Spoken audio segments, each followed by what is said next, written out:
여러분 잘 오셨습니다. 오늘도 예배 성공자 되시기 바랍니다. 우리 전우자로 한번 인사하겠습니다. 오늘도 예배 성공하시기 바랍니다.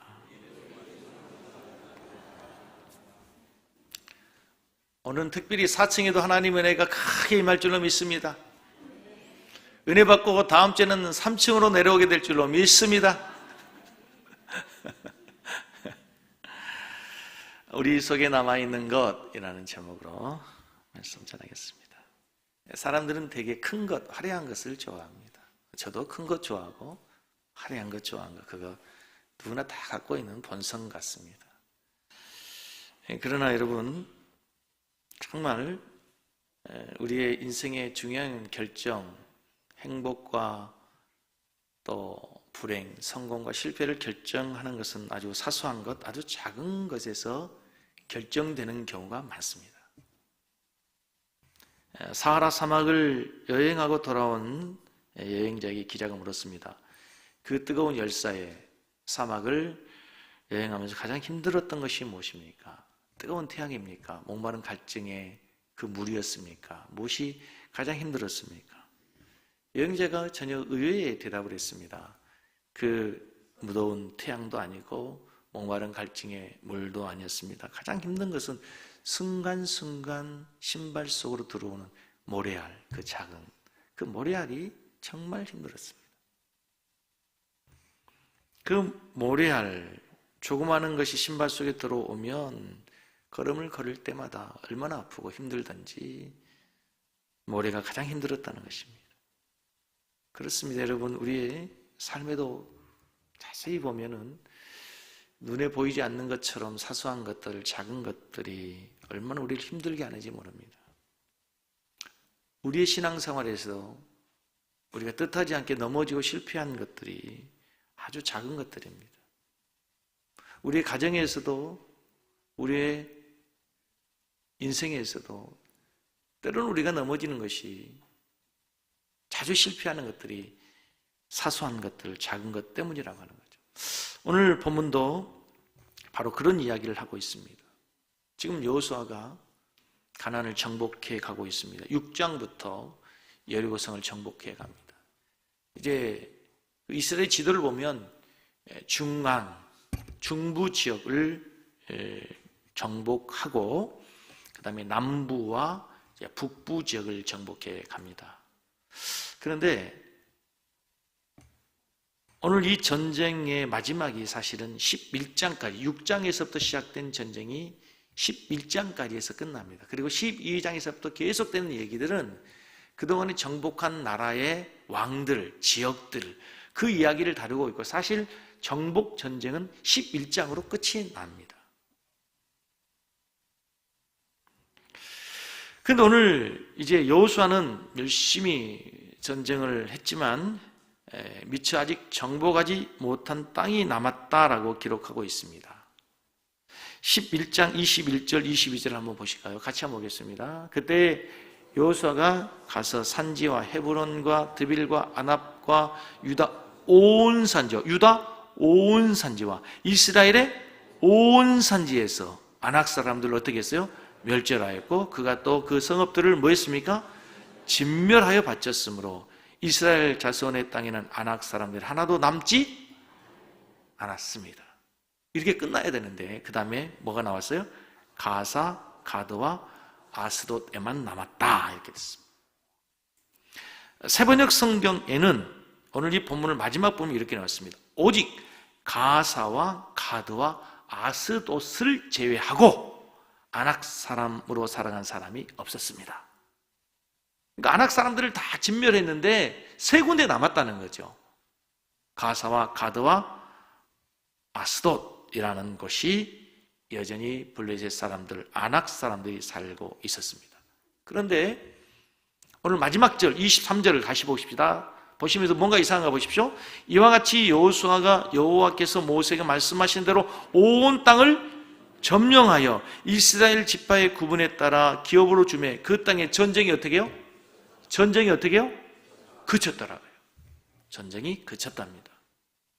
아까 조금 전에 22절 마지막에는 뭐가 남았어요? 아직 점령하지 못한 가사, 가드, 아스돗이 남았었어요. 그리고 13장 1절로 가서 보시면 13장 1절로 가서 보시면 갈 필요가 없군요. 가만히 있으면 다 나오네요. 그죠? 읽어보겠습니다. 여호수아가 나이가 많아 늙음에 여호와께서 그에게 이르시되 너는 나이가 많아 늙었고 얻을 땅이 매우 많았대요. 그런데 전쟁은 어떻게 해요? 그쳤답니다. 그렇다면 전쟁을 그쳐야 됩니까? 그치지 말아야 됩니까? 아직 전쟁이 그쳐지면 안 됩니다. 전쟁이 그쳐질 종식될 상황이 안 된 겁니다. 그런데 전쟁이 끝났습니다. 그리고 11장 23절에 이렇게 나와 있어요. 이스라엘 자손의 땅에는 아낙 사람들이 하나도 22절 죄송해요. 아낙 사람들이 하나도 남지 않았고 가사와 가드와 아스도드만 남았더라. 그런데 전쟁이 끝났다는 거예요. 근데 더 중요한 것을 11장 23절과 13장 1절에 아주 중요한 단어의 차이가 있네요. 23절을 보시면 이스라엘의 지파의 구분에 따라 기업으로 주매, 기업이라고 하는 단어에 밑줄을 쳐보십시오. 기업이라고 하는 단어에 하나님께서 이스라엘의 지파의 구분에 따라 뭘 줬다고요? 기업으로 주셨어요. 그런데 13장 1절에 그의 나이가 많아 늙었고 얻을 땅이 뭐가 있다고요? 얻을 땅이라고 하는 단어. 그런데 우리 성경에는 달라요. 그런데 원어 성경에 보면은 이 얻을 땅이라는 단어가 히브리어 야살이라고 하는 땅이에요. 근데 이 야살이라고 하는 땅 밑에 있는 얻을 땅, 기업이라는 단어와 똑같은 단어예요. 그러니까 하나님께서 주시는 땅, 이스라엘 백성들에게 주신 기업, 이 사상은 아브라함 시대 이삭, 야곱에게 계속 내가 너에게 기업으로 주겠다는 단어가 나오죠. 창세기, 출애굽기, 레위기, 민수기, 신명기, 그리고 구약시대 계속 끊이지 않고 반복돼서 나오는 그 사상 가운데 하나가 뭐냐면 기업으로 주실 땅이라는 단어예요. 그렇죠? 근데 그 기업으로 주신 땅은 최초에 누구에게 주냐면 아브라함에게 하나님 주신 약속의 땅이에요. 아브라함에게 주신 약속의 땅, 이삭에게 주신 약속의 땅도 기업이에요. 야곱에게 주신 약속의 땅도 기업이에요. 모세에게 이스라엘 백성들을 이끌어서 가나안 땅으로 가라. 그 가나안 땅은 뭐예요? 하나님의 기업이란 말이에요. 하나님의 기업. 그러므로 이 기업은 하나님이 주신 땅은 언약의 땅이에요. 약속의 땅이에요. 하나님께서 이스라엘 백성에게 점령하라고 명령하신 명령의 땅이란 말이에요. 아직 그 땅이 남아있대요. 그런데 전쟁이 끝나 있어요. 사진을 한번 다시 보여보시면요, 이 이스라엘 백성들이 점령하지 못한 땅을 여러분들이 그 오른쪽에서 보면은 전체 이스라엘 지역, 오른쪽이 밥 먹는 손 맞죠? 네, 밥 먹는 손, 오른손 쪽에서 보면 전체 이스라엘의 지도에서 파란색으로 되어 있는 이 지역은 퍼센테이지로 1%밖에 되지 않아요. 전체 땅에서 아주 작은 땅이란 말이에요. 근데 이 파란색으로 되어 있는 이 지역을 확대해서 보니까 요 해안가 지역으로 아주 조그맣게 남아있는 정말 영향력이 없는 이스라엘 전체 땅에 비하면 아주 극히 작은 1%도 되지 않는 곳이란 말이에요. 여기만 살짝 남겨진 것이. 그러니까 우리 말로 그 관용적인 표로 옛날에 그 음료수 중에 2%가 부족해 그랬죠. 그러니까 하나님이 점령하라고 말씀하신 그 약속의 땅, 기업의 땅에서 점령하지 못한 땅 2%가 부족하는 거예요. 근데 2%가 아니라 실제적으로는 1%밖에 되지 않는 부족한 땅이었어요. 이 땅은 인간적으로 보면 다 점령한 것처럼 보이지만 하나님이 주신 기업으로, 명령으로, 하나님의 약속이라고 하는 관점, 언약이라고 하는 관점에서 보면 이것은 엄청난 불순종입니다. 가나안 땅을 정복해가는 여호수아와 이스라엘 백성들이 왜 이 땅을 점령하지 않았는지 성경은 기록하고 있지 않아요. 어디에서도 왜 이 땅을 여호수아가 점령하지 못했는지, 그 땅의 군사들이 강했다, 이건 아니에요. 지금 하나님께서 너희들이 받는 땅은 내가 다 기업으로 주겠다고 이미 약속한 땅이에요. 그들이 가면 하나님은 어떤 경우라도 지금까지 그러했던 것처럼 여리고를 무너뜨리고 아이성을 무너뜨렸던 것처럼 그 땅을 하나님 이스라엘 백성에게 주실까요, 안 주실까요? 주시겠죠. 약속한 땅이니까. 밟은 땅은 내가 다 주겠다고 약속한 땅이었으니까. 그런데 그들이 그 땅을 남겨두었어요.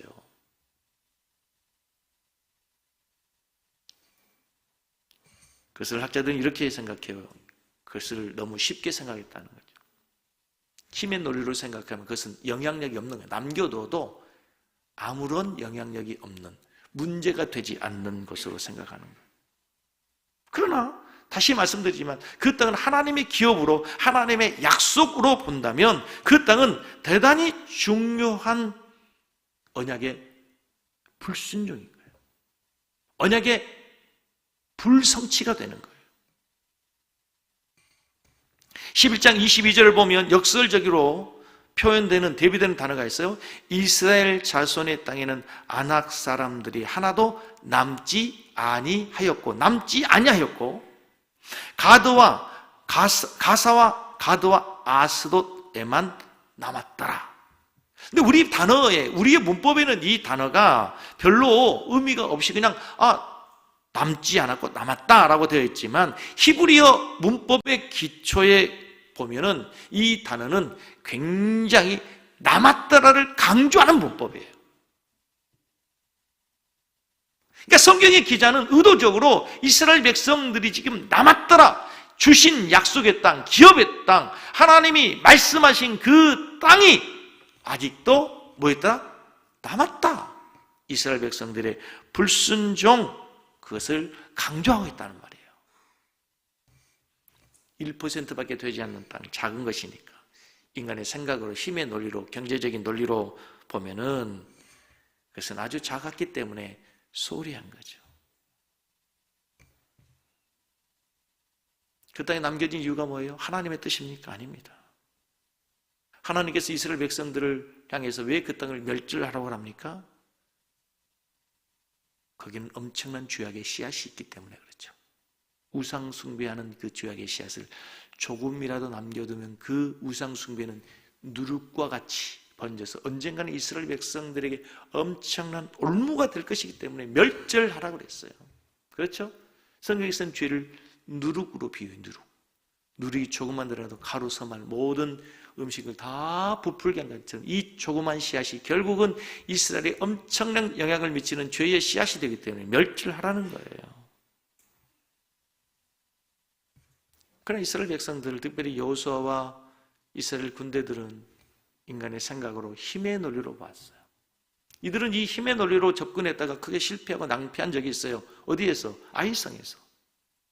여리고성에 비하면 아이성은 정말 작은 성이었어요. 10분의 1밖에 되는 조그만 성이었어요. 쉽게 생각했어요. 그러나 거기서 그들은 처참한 실패와 참패를 경험했음에도 불구하고 그들은 여전히 지금도 힘의 논리, 인간의 생각으로 접근하고 있단 말입니다.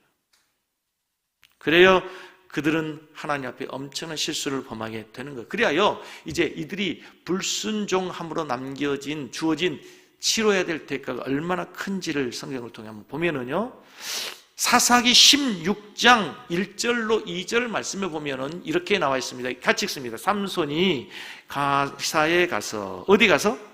가사에 가서 거기서 한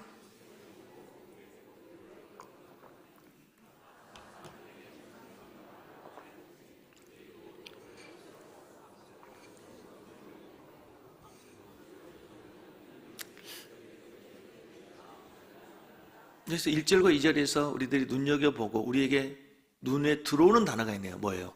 가사. 우리가 잘 아는 그 삼손과 드릴라의 이야기가 여기서부터 시작되는 거예요. 여러분 잘 아시는 삼손과 들릴라의 이야기가 이 가사에서 시작되는 거예요. 하나님의 나시로 구별받은 삼손이 머리가 잘리고 눈이 뽑히고 그 엄청난 하나님의 능력을 소유했던 삼손이 결국은 블레셋 사람들의 노예가 되어서 맷돌을 돌려야 되는 놀이개로 전락한 그 죄의 근원이 어디예요? 가사예요, 가사. 더 놀라운 사실은 이 가사가 지금의 가자 지역입니다. 여러분, 지금도 이스라엘 팔레스틴 지역에서 끊임없이 전쟁하고 죽이고 총성이 끌리지 않는, 살인이 끊어지지 않는 가자 지역이 바로 이 가사예요, 가사. 여호수아와 이스라엘 백성들이 불수건종한 대가가 지금까지도 엄청난 대가를 치러야 되는 무서운 죄의 결과를 가지고 오는 게 돼요.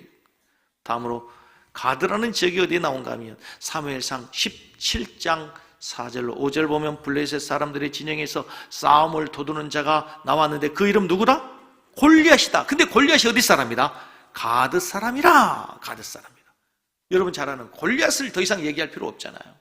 그 골리앗이 이스라엘 백성들을 두려워하게 하고 그가 하나님의 이름, 여호와의 이름을 욕되게 하고 말이죠. 이스라엘 백성들에게 두려움을 주는 무서운 장수, 그 가드 사람 골리앗이 여기서 나오게 되는 거예요. 하나님이 진멸하라고 명령하신 그 가드를 남겨둠으로 결국 골리앗이 나오게 된단 말이죠. 뿐만 아니고 이 아스돗이라는 지역이 나온 곳이 사실은 이스라엘 백성들, 이스라엘의 역사에서 가장 수치스러운 장면이 바로 이 아스돗에서 나와요. 사무엘상 5장 1절 보십시다. 블레셋 사람들이 하나님의 기회를 빼앗아가고 에벤 에스레부서부터 어디에 뒀더라? 이 이야기의 흐름을 여러분 아시겠어요? 엘리 제사장 때에, 사무엘 시대 엘리 제사장 때에 그들의 영적인 상태가 가장 타락할 대로 타락했습니다. 사사시대의 말기, 자기들의 소명이 옳은 대로 행하고, 엘리 제사장, 대제사장이 영적인 눈이 어두웠습니다. 비둔했습니다. 그래서 그는 귀도 어두웠습니다. 아이 사무엘이 하나님의 음성을 듣는데 대제사장이 하나님의 음성을 듣지 못하는 거예요. 그리하여 하나님이 채찍을 들어 블레셋으로 하여금 이스라엘을 공격합니다. 그때 전쟁에서 나가 싸우던 이스라엘 백성들이 두렵습니다. 전쟁 이길 수 있는 가망성이 보이지 않습니다. 그래서 생각해낸 게 뭡니까? 그 옛날 우리의 조상들이 승리하게 했던 그 법궤를 가지고자 홍해를 건너고 요단강을 건너고 여리고성을 무너뜨리고 아이성 전투를, 그리고 가나안 땅을 정복할 때에 제사장들이 메고 나팔을 불고 행군했던 그 법궤를 가지고자, 그 법궤로 하여금 저 블레셋을 이기도록 하자. 사실은 이스라엘 백성들은 놓치고 있는 게 그 법궤 자체가 요술 방방이나 도깨비 방방이가 아니었죠. 법궤를 향한 이스라엘 백성들의 신앙심, 그 법궤에 임재하신 하나님의 능력이, 하나님의 은혜가 이스라엘 백성들에게 승리를 준 거 아닙니까? 하나님의 은혜는 떠났고 하나님의 임재는 없는 그 빈 상자 법궤를 가지고 간들 승리할 수 없었을 거예요. 그러면도 그들이 영적으로 타락하니까 그 법궤를 주술적인 어떤 힘으로 믿고 그 법궤를 전쟁터에 가지고 갔다 빼앗겨버려요. 한 번도 이스라엘 역사에 없었던 대수치가 일어나게 된 거죠. 이 법궤를 빼앗은, 전리품으로 빼앗은 블레셋 사람들이 아스돗에 있는 다곤 신상에 갖다 놨어요. 그 이유는 상징적 의미가 있어요. 그들이 섬기는 다곤 신이 히브리인들이 섬기는 여호와의 신을 이겼다는 거죠. 전리품으로, 그래 그들의 신상이 있는, 다곤 신상이 있는 신전에 여호와의 법궤를 갖다 놓은 거예요. 근데 그 다음날 놀라운 일이 일어났습니다.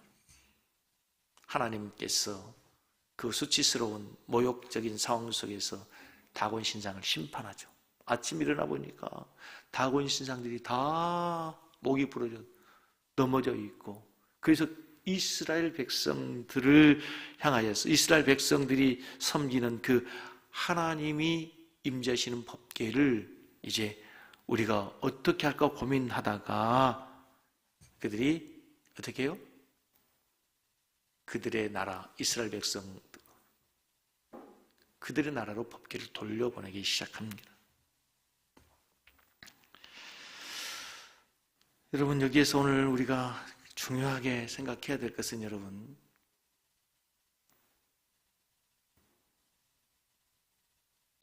이스라엘 백성들이 1%밖에 되지 않는 그 작은 지역, 가드, 가사, 아스돗, 이 세 곳을 남겨둠으로 이스라엘 백성들은 이스라엘 역사에서 가장 수치스럽고 치욕적인 아픔을, 그리고 가장 커다란 대가를 지불해야 되는 엄청난 죄의 결과를 가져오게 된다는 거예요.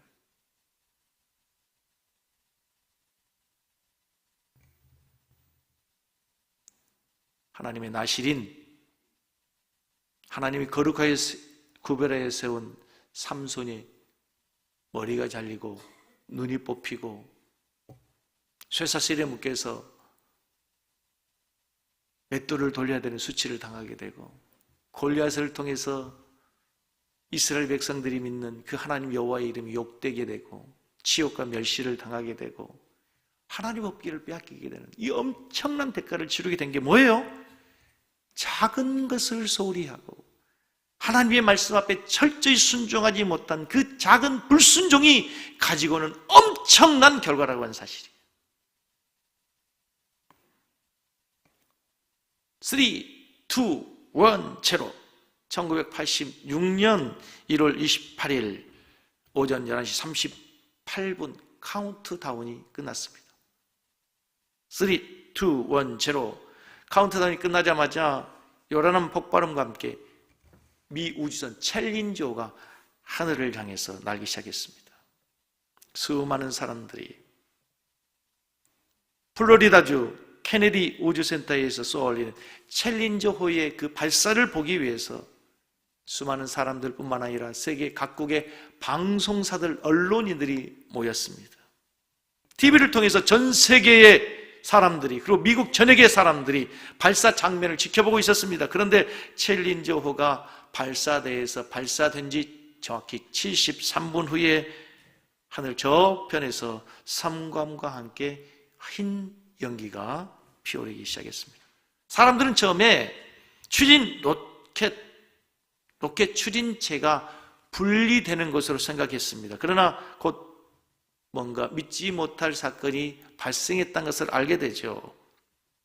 폭발한 챌린저의 파편들이 무수히 떨어지면서 우주선이 추락하고 말았습니다. 전 세계가 놀라고 미국 백악관이 놀라고 미국 나사의 수많은 사람들이 엄청난 충격에 휩싸이게 됐습니다. 그들이 보는 눈앞에서 방송으로 중계되는 그 상황 속에서 우주선이 폭발하고, 무엇보다도 승무원 한 사람을 양성해내기 위해서 얼마나 많은 시간과 얼마나 많은 물질이 투자해야 됩니까? 그런데 타고 있었던 7명이 순식간에 사망하게 된 것입니다. 대통령 명령으로 특별조사위원회가 만들어지고 3개월 동안 6,000명이 동원돼서 사진과 비행 기록과 나사의 모든 서류들 17만 장에 달하는 서류들을 철저히 조사했습니다. 그리고 나온 다음에 마지막 내린 결론이 뭐냐?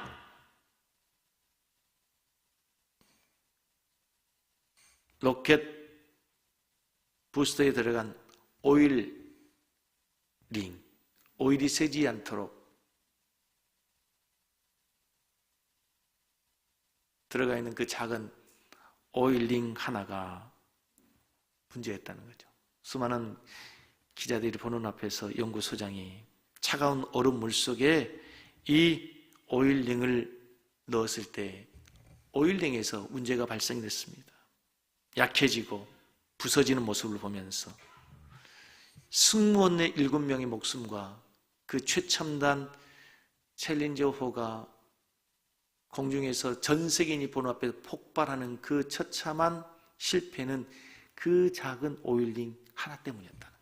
여러분, 최첨단 과학의 연구개발로 만들어진 수십만 개의 부속, 최첨단 과학으로 만들어진 세계 최고의 우주선이 폭발하게 된 것, 7명의 승무원이 무참하게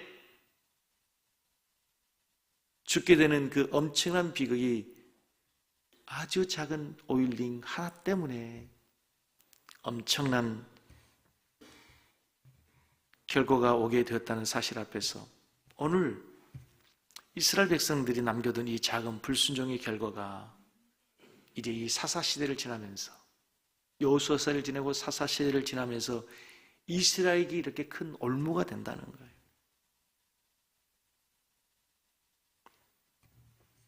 하나님 구별한 나실인 삼손의 머리가 잘리고 눈이 뽑히고 노예로 끌려가서 놀이객감이 되고 골리앗 장수가 이스라엘 백성들을 욕보이고 여호와 이름을 비방하고 하나님의 임재의 상징인 법궤를 빼앗기게 된 이 엄청난 결과가 그 작은 불순종, 채 1%도 되지 않는 작은 땅을 남겨둠으로 이스라엘 역사에 이렇게 엄청난 결과를 가져오게 됐다는 거예요.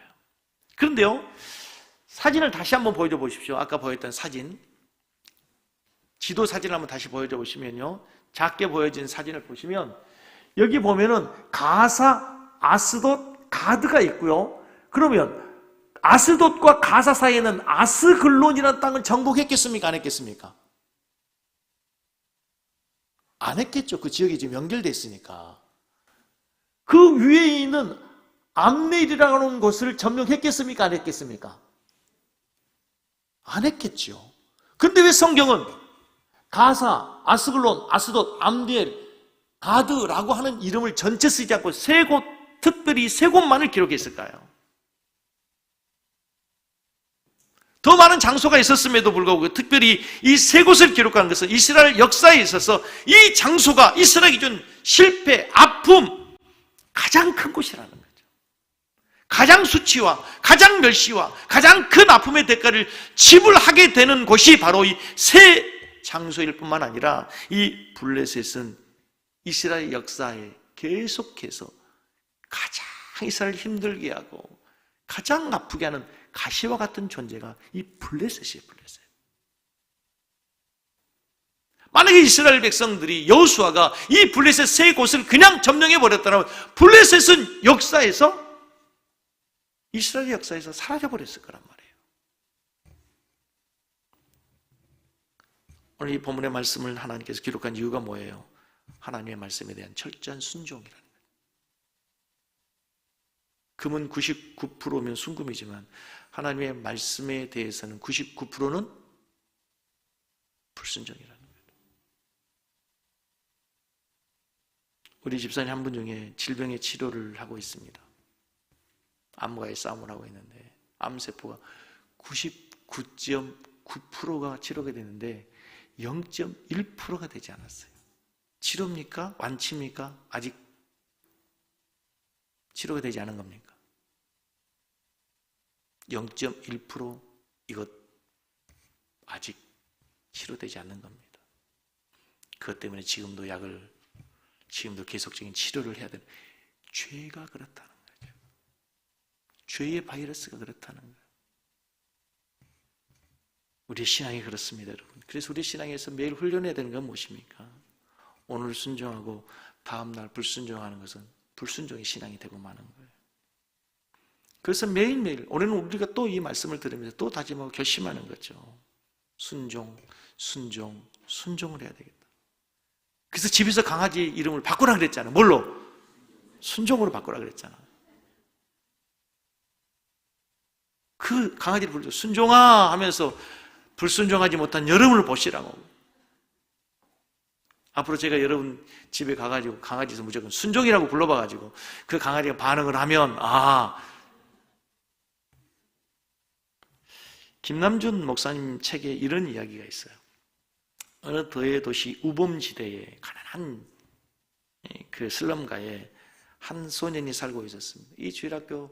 이 소년이 주일학교 얼마나 착실하게 잘 나오고 있었던지 하루는 어느 한 분이 이 어린아이의 신앙심을 시험하기 위해서 이런 질문을 던졌어요. 야, 만약 하나님이 너를 그렇게 사랑하신다면 말이야, 늘 하나님이 사랑하신다면 너에게 신발을 주고 따뜻한 옷을 주고 음식을 주실 텐데 왜 하나님께서는 널 돌봐주시지 않은 걸까?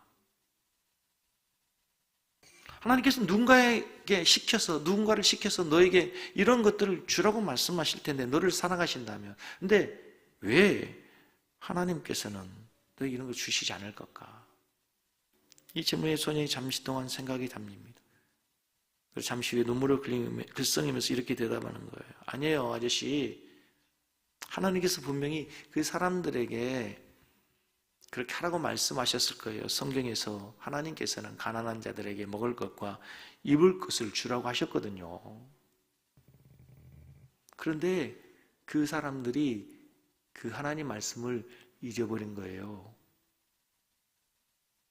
이 말을 들을 때 이 어른이, 이 신앙심 좋은 아이에게 말했던 사람이 생각할 때, 아, 이 아이 믿음이 참 훌륭하구나. 이 아이가 믿음이 참 좋구나. 감동을 했어요. 그런데 그날 저녁 시간이 지나면서 갑자기 하나님의 음성이 들리는 거예요. 그 말씀 속에서. 그 아이의 신앙의 믿음이 좋은 것이 아니라 사람들이 하나님 말씀을 잃어버린 거예요. 네가 그 하나님 말씀을 잃어버린 거야. 아니에요. 하나님께서는 이미 성경 말씀을 통해서 가난한 자들에게 먹을 것과 입을 것을 주라고 말씀하셨어요. 그러나 사람들이 잊어버린 거예요. 내가 그 말씀을 잃어버린 거야. 내가 그 말씀에 순종하지 않는 거야.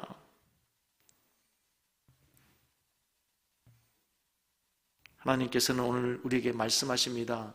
듣고 즐기라고 주신 말씀이 아니라, 기뻐하고 행복하고 은혜 받으라고 주신 말씀이 아니라, 하나님의 말씀을 철저히 오늘도 내일도 더 철저하게 순종하라고, 순종을 위해서 우리에게 주신 줄로 믿습니다. 아직도 우리는 이스라엘과 여호수아가 정복하지 아니하고 남겨진 죄악의 상징인 가드, 가사, 에글론이 우리에게 있습니다.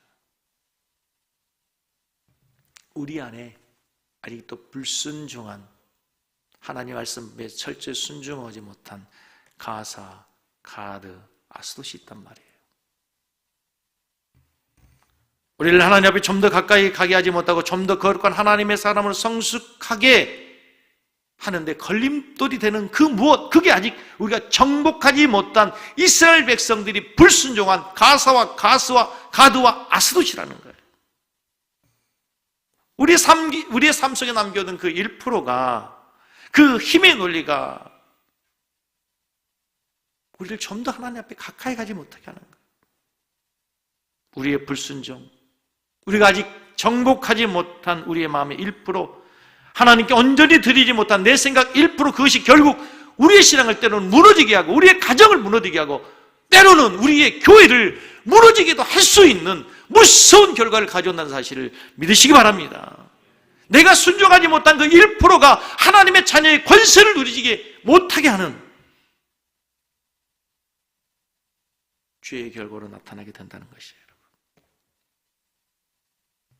우리 설교를 준비하면서 사무엘상 5장 1절, 이스라엘 백성들이 빼앗긴 법궤를 다시 아스돗에서 하나님이 빼앗아 이스라엘로 돌아오는 가정에 벳세메스 암소가 등장을 합니다. 이 본문을 묵상하는데 아주 오래전에 감명 있게 보았던 그 영화 한 편이 생각이 났어요. 2009년에 나온 원앙소리라고 하는 영화 생각나십니까? 원앙소리. 그 다큐멘터리 영화는 이런 이야기예요. 어느 시골 산골에 8순이 넘는 할아버지와 30년을 넘게 키워온 늙은 소와 진한 우정을 담고 있는 이야기예요.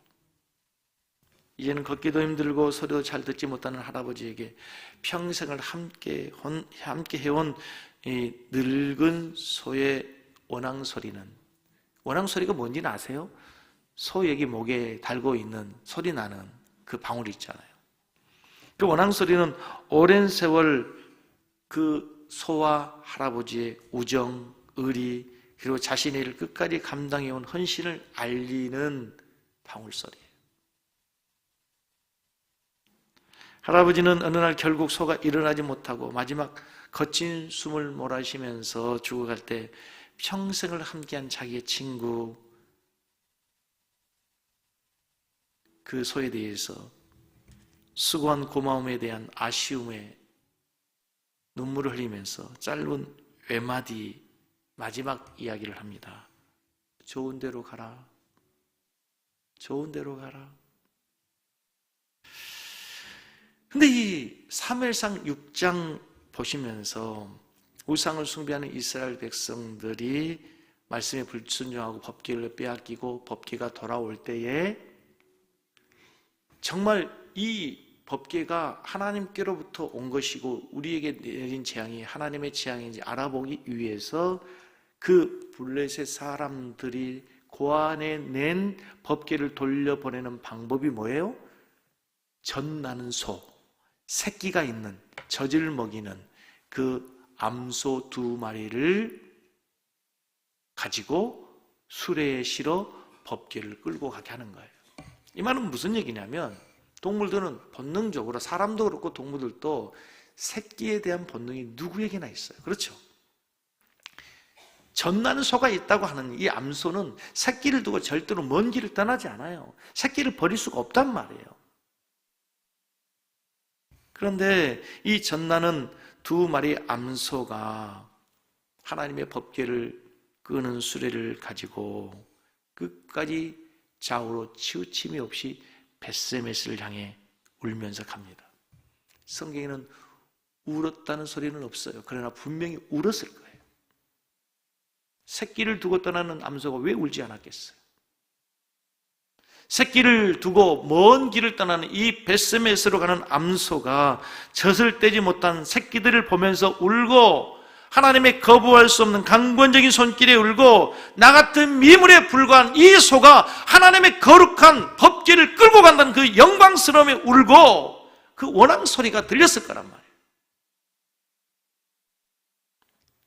성경을 묵상하다가 이 원앙 소리, 벳세메스로 가는 그 원앙 소리가 마치 베드로의 영혼을 깨우는 새벽 닭의 울음소리와 같다 생각이 들었어요.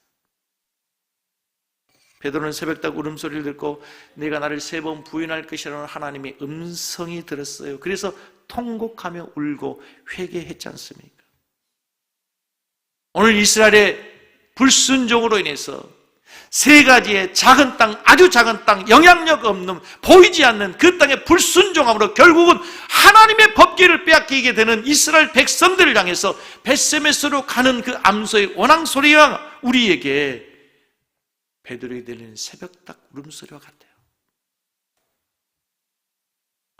죄악에 순종하지, 하나님의 말씀에 순종하지 않고 죄악에 빠져 있는 자들은 이런 엄청난 수치를 가지고 오는다.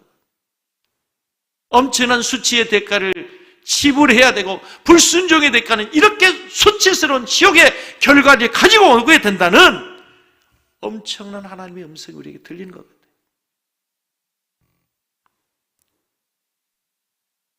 죄악의 길에서 죄악의 길을 그 아스돗을 멀리하고 점점점 하나님의 땅, 하나님의 성지 벳세메스로 향해 가는 그 원앙 소리에서 세상의 죄악을 멀리하고 하나님을 향해 가야 된다고 하는 원앙 소리, 하나님의 음성이 들리는 것 같아요.